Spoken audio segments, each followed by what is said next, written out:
This is Entrepreneurs Get Visible, the podcast for people who want more impact, influence, and income.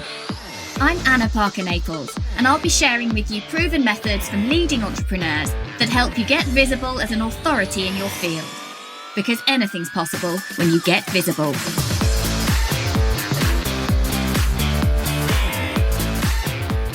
Today on Entrepreneurs Get Visible, we are talking all about the mindset you need in order to be able to scale up your business. I'm joined today by Gavin Preston from the Business Mastermind Podcast, which you should hop over and have a listen to our previous episode where I was a guest on his show. It was the first time that we'd connected and we had a great conversation that really flowed. And as a result, Gavin is here on my podcast today sharing his knowledge about how you can scale up your business by changing how you think. Gavin is a strategist, investor, and focusing on business growth. And his new book, Survive or Thrive, will be out very, very soon, if not already by the time you listen to this podcast. Listen in now to hear how you can change your mindset to scale your business. Say hello, Gavin, and welcome to Entrepreneurs Get Visible. So we're talking today about the mindset you need in order to scale up your business. And tell me a little bit about how you see that panning out for you and for entrepreneurs that you work with. So firstly, Anna, thank you so much for having me here on your podcast. It's a great privilege. I think the biggest difference that makes the difference in changing the trajectory of the growth of the business is the thinking of the people at the business. Often, of all the businesses that I've worked with, large and small, over the last 25 years, businesses where they plateau, one of the things that can cause that plateauing, they grow the business at the limit of the level of their thinking. And a couple of years back, I ran a program called Double Your Business. And when I was speaking to it into audiences of business people, I didn't really major on the mindset and impact or the mindset component of the model and the work I do, because I thought people would be saying, oh no, it's just some new age freak or something like that. But actually, everybody in the program loved the mindset stuff and the strategy stuff the most. And importantly, the thing that made the biggest difference in them doubling their business in a year, which most of them did, was their thinking and the mindset tools that we used. Absolutely. It's my experience with clients again and again. So for me, just today, I had a client who, she said to me, I just want to work on strategy. I just want the strategies to do this. I want to know exactly what marketing activities I need to do. I need to know I need to implement this in my business. But then when we drilled down into what she was thinking, what her current behaviors were, she had some massive blocks because she didn't think she deserved to get the end result. And if you don't understand how that works and what you're doing and what you're saying and thinking and those subconscious behaviors, you're not going to get the scale up. You're not going to get the success and the rewards that you want. Or you may get out of the blocks early and then unconsciously sabotage yourself on that journey. Yeah. So have you read, I'm sure you have, The Big Leap? Yes, Hendricks. So he talks a lot, doesn't he, about when you have kind of up-leveled, all of a sudden that's when your relationship breaks down or you get a cold and you're in bed with flu for 3 weeks. Because something is going on where you are at a subconscious level sabotaging your result. Yeah, with every level, there's another challenge. And I believe also when you're about to take on a new challenge, before every breakthrough, there's a breakdown. So what I've often seen with clients in the work that I've been doing and taking them on a journey of growing, we've worked on the mindset, we've worked on the business strategy. They're doing really, really well in the business. They're banking the best months that they've had in the history of their business. And then all of a sudden, something happens and it feels like the wheels are falling off the wagon. And so what might that look like for someone? What might that be? So for example, one of my clients, they manufacture picture frames. One of my clients that did the program, they manufacture picture frames. Their major distribution channel to market was Amazon. Amazon changed the algorithm around, they shifted them onto a new offering that they were doing, changed the algorithm, and it didn't go well. And they lost 90% of their sales overnight. And it took 6 or 7 weeks to get them back up. So for some time prior to that, I've been saying you need to get across these different channels. We need to be doing some more stuff on your own website. Not time. Got all this stuff going on with Amazon. Well, they had to do all of those things in the gap when Amazon was sorting out the problems. Mm-hmm. And then the month after, everything came back on with Amazon because they got these new channels available and up and ready and running. They had the best month ever in the history of their business. So when you do have a breakdown or a setback, to me, that's a great opportunity to look about what can you do differently. It forces you to look anew in your business. It forces you to innovate. I think it's interesting you talk about that because I know my biggest growths have always been after I've had some what feel like insurmountable stumbling blocks. And I don't just mean that personally, I mean that in business as well, where you're forced to have to deal with a challenge. You can't hide any longer. It's something that is actually in your face. It's actually happening to you. And it's your decision about how you respond to that. I don't know about you, Gavin, but what I see is that the people who are able to shift their thinking the quickest are the ones who then get the best results the quickest. Yeah, two things. They get the best results quickest, but you also burn less emotional energy. Because if you're in the victim mode and you've chosen, whether consciously or not, to suffer, or you're in that place, you're burning a huge amount of emotional energy. It's incredibly draining and tiring and fatiguing, and you haven't got the energy to try and help yourself out of it. If early on in that process you were able to see, and it's taken me a while to recognize and go, wow, another challenge. And my thinking is, wow, this could be a breakdown before a breakthrough. So another challenge coming my way. So there's an opportunity in this. It's an opportunity for me to grow, an opportunity for me to learn. And the sooner I can get into taking charge of the situation, looking for the learning and how I can respond, the less negative energy, draining energy I'm going to burn. I love that concept of emotional energy. People talk so often about overwhelm, and very often this is what they're talking about. They've either taken on too much or they can't cope with what they perceive as a problem. For you, to start doing this work, what was it that led to that? Did you have your own breakthroughs? Breakdowns to break through? What were they? Yeah, there's a number of stages, actually. To tell you a funny story, that it's a bit of a laugh at home now, that on my second date out with my now wife, she was talking about my interests in my NLP, and she's kind of got a bit of a medical background, and I was talking about how passionate I was about NLP, and she said, what happened? Did you have some kind of a breakdown? And at the time it was just like, whoa, where did that come from? No, I'm not nuts.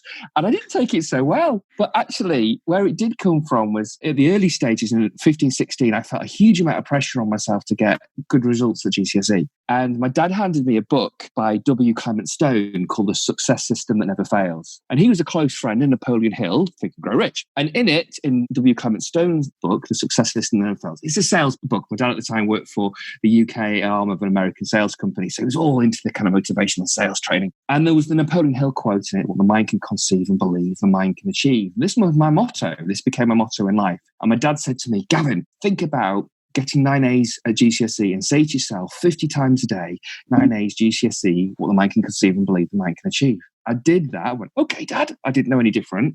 I did that and I got that result and it blew my mind. So since the age of 15, I've read, I've studied, got the books that I could find off a bookshelf around it. It took me down the path of Tony Robbins. They took me down the path of Paul McKenna, Richard Bandler, at the time, Michael Breen, who I became a personal apprentice of his for over a 4-year period, and everything that McKenna, Breen and Bandler did over a 4-year period in the UK, both business and personal NLP stuff. So I just became incredibly curious about how we could use the mindset stuff. But my then thing was, I didn't want to do it just to be an NLP trainer. I wanted to use it as an operating system to bring about change in business around the people within business. I love that about NLP. I love the fact that most people go into it not quite knowing how it's going to fit into their life. But you were saying, no, I want to use this to make a difference to people. For me, I knew that I didn't want to train people in NLP, but that I wanted to use this to integrate somehow. And I didn't know what that looked like. But very much through that process of uncovering NLP, neuro-linguistic programming, for those of you who don't know about NLP, I expanded, grew, saw possibility and change within myself. So then that's something more that you then bring to whoever you then work with. Powerful tool. To me, it's a tool in the toolbox. When I go into an organisation, I've had the great privilege over the last 25 years of going into thousands of organisations, whether it be from large international blue chip corporates through to startups. And I'm very quickly able to diagnose what are the levers that need to be pulled in order to bring about change in that business, whether that be marketing, whether it be revenue, whether and sales, whether it be systems, operations, whether it be people, whether it be leadership, and the list goes on. And one of those tools in that toolbox from all the coaching I've done over the years is NLP, is behavioural change stuff.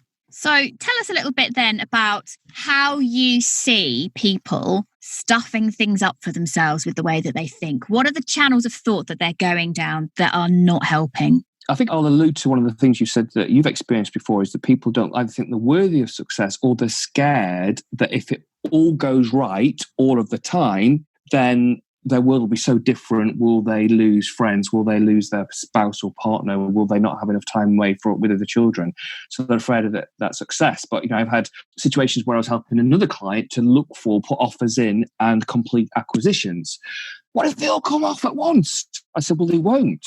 And he was stopping himself taking any action in case the 3 that we were looking at would all come off at once. Of course, they all wouldn't. And one came off and it turned out to be a great acquisition.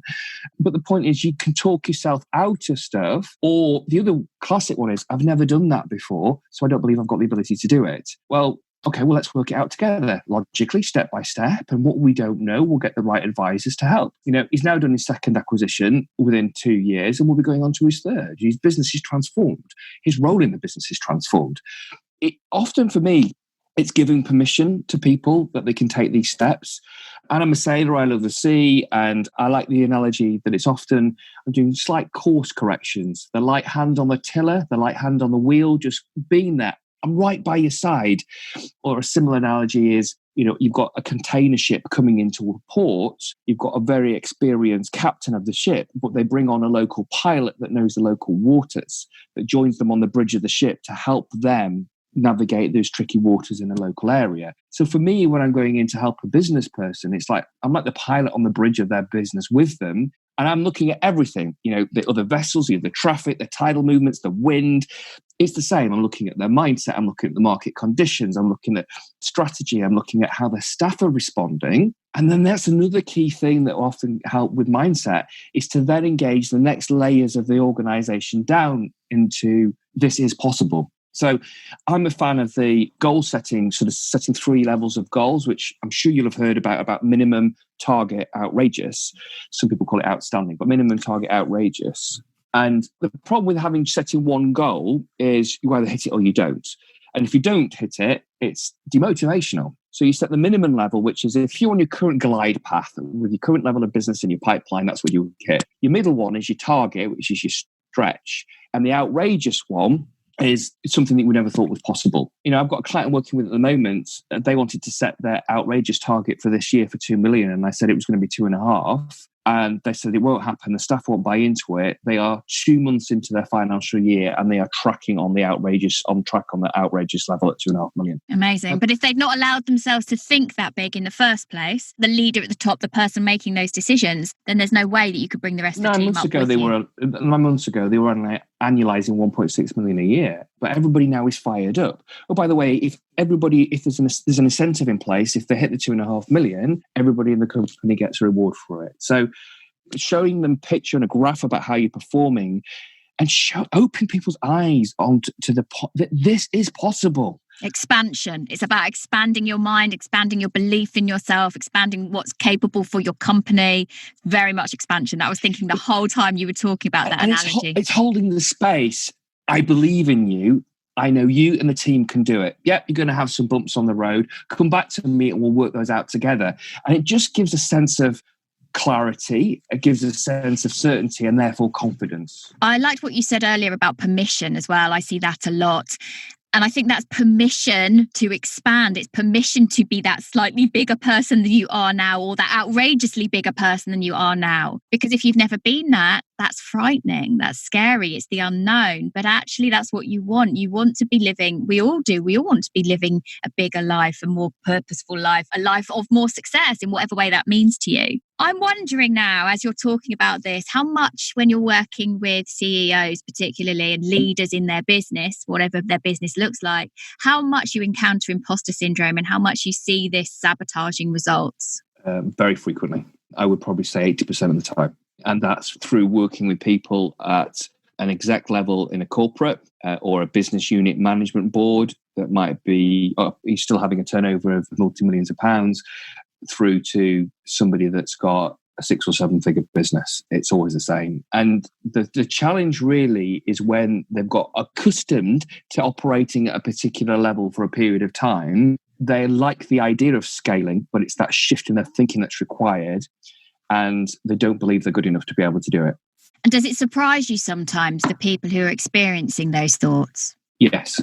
It surprises me that I wouldn't have thought it was that individual. I thought they got it sorted. But then on the other hand, it happens so frequently, I realised that all of us at some stage in our journey get to that space. Yeah, I agree. And unfortunately, it's one of those things, well, of course, it's one of those things that we hide, that we shy away from. We don't want everyone to know on the outside what we're thinking on the inside. So it's the first thing that we hide. But what kind of other activities do you see people doing or not doing as a result of that fear of expansion?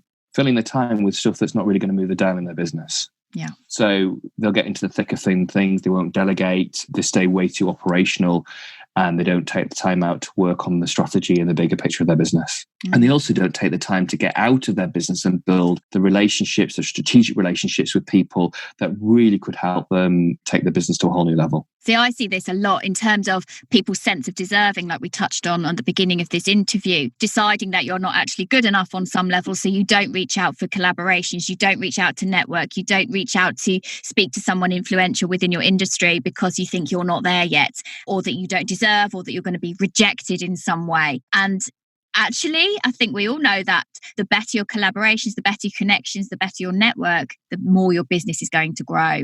Yeah, and I love one of the things that you'd said to me in a previous conversation that we've had, Anna, is about when you put yourself on a plane and you went out to the US. You said you were walking into that event because you belonged there. And that really struck home with me, that phrase that you'd done the inner work, you'd done the mindset work, that you weren't new to that environment. It was just somewhere where you belonged. And I think if other people in their business are thinking about, wouldn't it be great if I could get a partnership with this great big company? And if they just think, well, we're good enough, the products or service is good enough, we belong. Love that. I'm just going to take my listeners back. So what Gavin is relating to there is an interview that I did with him, which was the first time we met on his podcast, which is the Business Mastermind Podcast. And we had a really great conversation, which is why Gavin is here with us today, because sometimes conversations just flow. And I think that they make the best podcast episodes. And we talked about all sorts of things. What I was talking about with that event, that I was discussing how I used to have this real fear that I wasn't good enough. And when I did lots of this NLP work, particularly when I finished my master NLP and various breakthroughs and timeline therapy and lots of techniques about how I felt about myself, it coincided with me really throwing myself into the voiceover industry. I used to be very high profile in audio. But before I got there, the pivotal moment for me was deciding I was going to go to an awards evening that was full of all of the leading bigwigs within that industry when I'd only just started. And I flew out to New York. I knew nobody at the event. And I decided, you know what, I'm going to belong here because I'm passionate about my industry. I know this is where I want to be. I know that I'm good enough. I'm just not experienced enough. And I chose to belong. And as I was saying to Gavin in that interview, it wasn't true that it was easy for me to be in that room. It wasn't true that it was easy to make those initial connections. And I did make sure I had a vodka before I went in and all of those things. But I decided that in the communication that I had with people, that I was ready to up level, that I was ready to belong, and that was going to be the thought that drove me to spur on my connections. And as I said to Gavin in that, when I left that, by 9 a.m. the next morning, I mean, we must have left that event, I don't know, 11 or 12 o'clock at night. By 9 o'clock the next morning, I'd got a $30,000 deal land in my bank account, and the contracts were done later that day. So that's because I chose to belong. And also, if you think back to NLP, there's the Robert Dilts model around neurological levels. And at the top of the model there is about identity. And you saw yourself as the kind of person, your identity was the kind of person who were part of that group. If we can make change at a level of identity, it flows back down the values and beliefs and the skills and etc. And to me, that's the subtle power about creating that. You didn't walk in going, I can do this with the self-talk. You walked in and went, I belong here. This is who I am. And that is just so much more powerful. Yeah. It was more a question of deciding, I just don't know these people yet, but I belong. And it's that decision that I guess I wasn't prepared to settle with where I was anymore, that the only person responsible for up-leveling was me. And I think when you start to take responsibility as a person, as a business owner, for creating those levels of success that you want, puts you back in the driving. I'm using all the analogies today. Puts you back in the driving seat, or maybe for the first time in the driving seat, in order to take those next levels up. Yeah, and so if any of you wanting to scale your business, then you need to be able to believe that, let's say the next level is a new geographical location, maybe across international boundaries, that you're the kind of person that does that. That's your identity. You belong operating and running a business like that. Or if your next stage of growth is buying businesses to scale quicker, that you belong in that space and having conversations in which you will be buying businesses. So, Gavin, this is Entrepreneurs Get Visible. So we talk a lot about how other people can build their business, scale their business. What do you think in terms of visibility are the three most important things that people could be doing?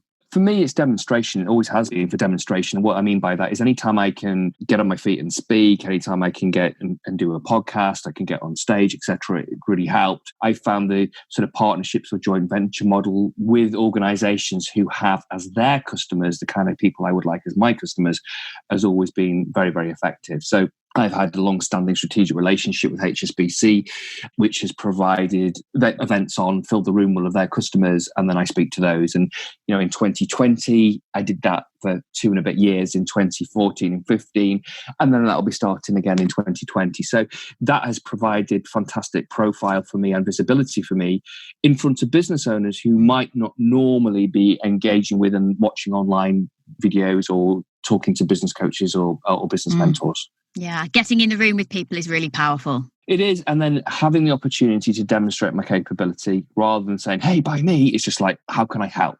So I've always wanted to lead with value and to help them deal with the challenge that they're facing in their own business. I love the podcasting medium, as you do, and I found that's been very good for visibility also. Well, podcasting, as you know, is brilliant for visibility. And if any of you listening don't yet know, I now am launching the podcast membership, which will be live by the time you listen to this episode. In fact, I think this is going out in launch week. So if you don't know about the podcast membership, find me, find my page, find my website, and join before the doors close. But on that note, Gavin, I'm going to say thank you so much for coming on today. Thanks for coming and sharing your wisdom with Entrepreneurs Get Visible. If any of you want to know more about Gavin, all of the links and for his new book, as soon as we have, Gavin, just tell us a little bit about your new book. And I will tell my listeners that as soon as we have the URL available, we're going to be sticking it under this episode, whether that is just before this episode goes out or if it's a month or so after it first goes out, that URL will be there. Tell us about your latest book, Gavin. Okay, it's about survive and thrive. It's about how to scale and succeed in business. Not everybody is in a place of thriving in their business. So the front section it's all about it's getting your business and you're ready for growth. And I use the analogy, if you're about to go out to sea and you're going to go on a voyage to where you want to go to, your vessel has to be shipshape. So it's about what are the things you can do to make your business, your vessel, seaworthy, ready for that journey of growth. And if you're in survival mode, this is what you need to do to address that. So I've done a lot of work with organizations to help them turn around and save them. So I know what to do around that. And then the second part is thrive. And it's based around my business growth model called the Strategy Compass. And it's 6 steps that I use and have repeatedly used to double people's businesses and more in a short period of time. So I take people through the 6 steps of the Strategy Compass model. So the book will be launched. It's penned for late February. So I'm really excited about that.